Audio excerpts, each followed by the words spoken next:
Hello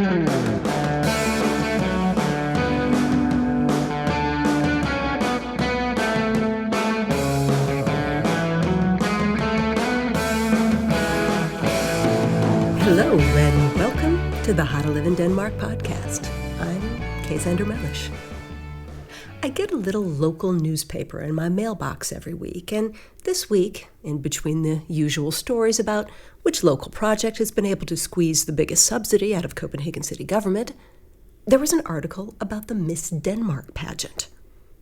2 teenagers from the neighborhood, one an ethnic Dane and one of Middle Eastern descent, had been selected to represent us in the pageant. Now, that surprised me. I've been in Denmark for 15 years, and I'd never even heard of Miss Denmark. Denmark is usually not the sort of place where women in bathing suits walk around while fully dressed men debate their merits. And quite frankly, Danes are usually much less interested in the beauty of people than the beauty of things.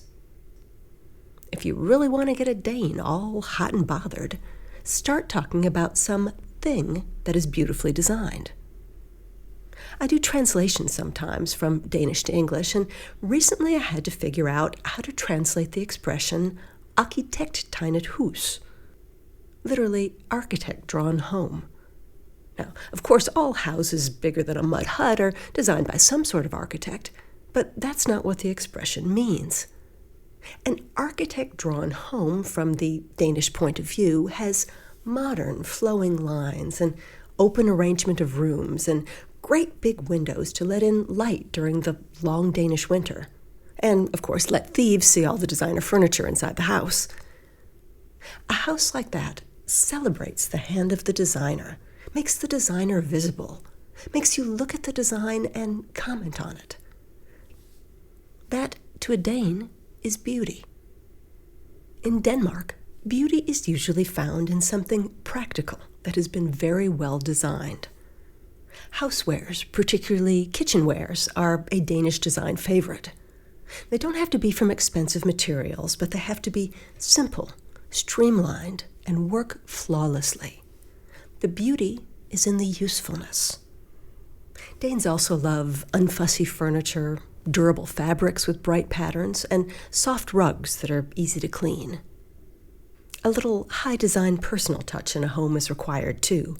I've seen bright copper coat hangers, cut crystal candle holders, wooden monkeys.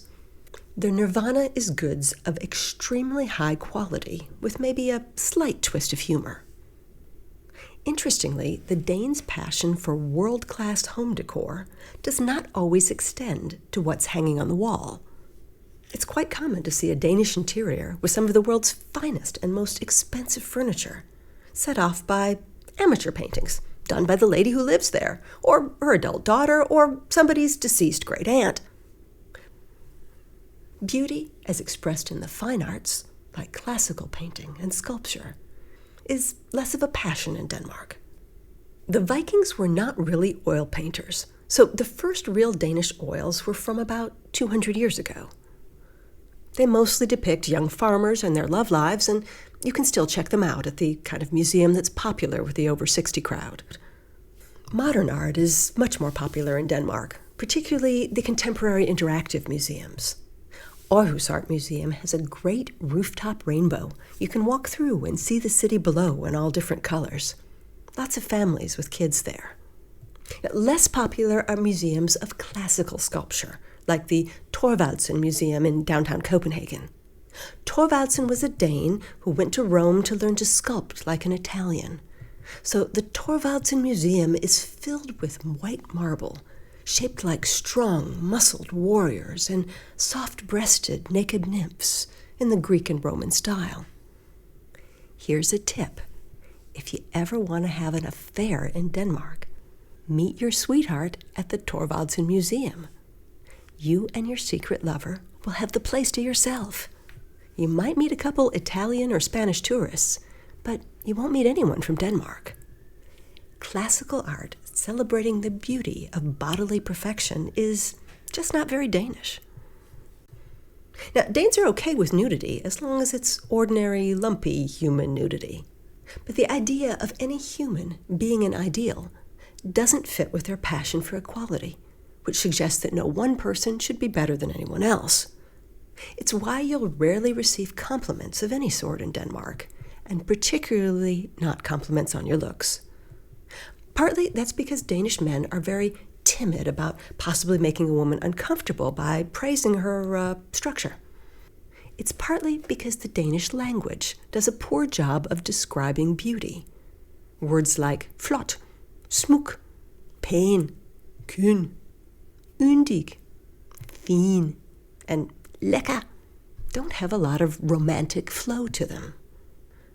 And it's partly because physical beauty is something you're given instead of something you earn, which makes it less valuable in Danish eyes.